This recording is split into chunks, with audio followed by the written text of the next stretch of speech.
The place was asleep when he got here, and he woke it up by getting rid of fraternities, by accepting women, invigorating the curriculum.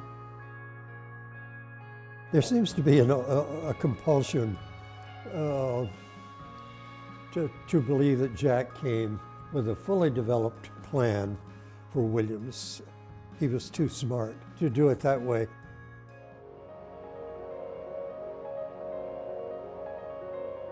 In the spring of 1961, I think in May or late April, there were about 10 or 12 or 15 of us who met for the first time. People raised concerns about what the problems were with the fraternity system. Blackballing was a part of the fraternity culture, the religious and racial prejudice.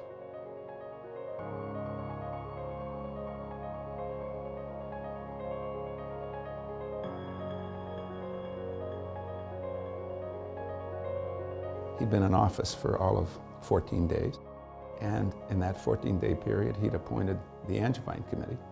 When I left the meeting, and he told me that they were really going to take a look at the system. He knew what he was doing.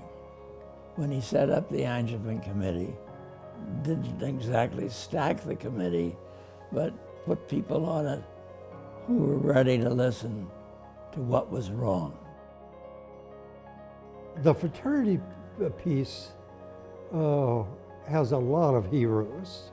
I attribute a lot to Angevine in the way he handled it, the respect he had from these other members of the committee.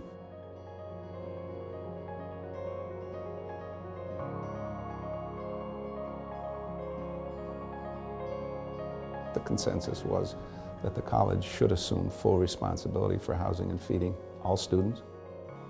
The speed with which this thing happened was just mind-boggling. I think these were people who were also convinced Williams would be a better place if somehow they could be a better social system here.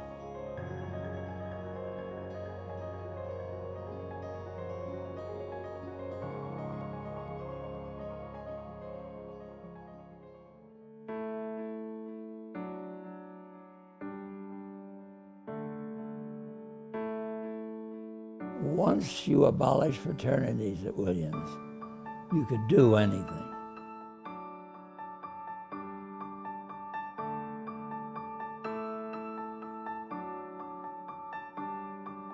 That, from my point of view, was the correct order of things, and other institutions where they went co-ed and hadn't taken care of the social problems that arose through the rigid fraternity system just faced more difficulties with student life. The original decision to go co-ed was to grow the population from 1,200 to 1,800, 1,850, and do that by taking women. Which, parenthetically, I would say is the greatest decision that Williams College ever made. I came from Connecticut College, and I came on the exchange program and knew immediately that I wanted to stay at Williams. There were something like 90 of us on campus, a campus of 1,200 students, and you just kind of felt like you were on display a little bit, and what it must be like to be a true minority. It passed very quickly. I mean, it's something that I think we all adapted to very quickly, but it was very real to go through at the time.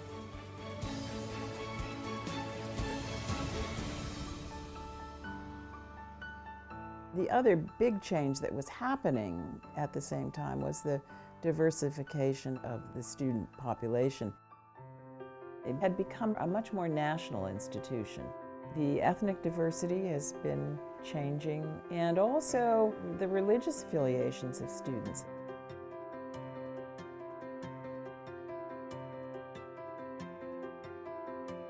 He saw correctly that the curriculum at Williams was way behind the times. The curriculum was beginning to recognize areas of study and scholarship that had not made its way into the curriculum. The curriculum was considerably internationalized.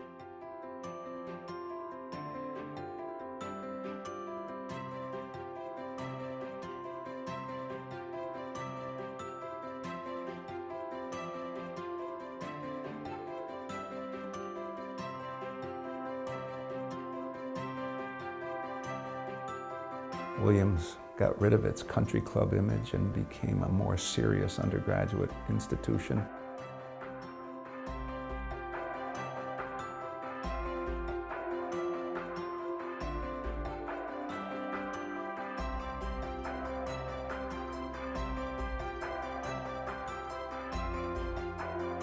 As I look back on it, that decade, which coincides with Jack's term here, of really turmoil in the college, all of the changes took place, which made us a leader in small colleges.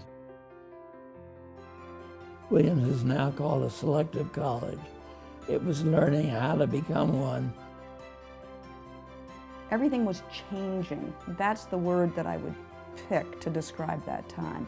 It was an exciting time. There was a lot going on, and you felt like you were part of something that was bigger than you, and the whole community was invested in it.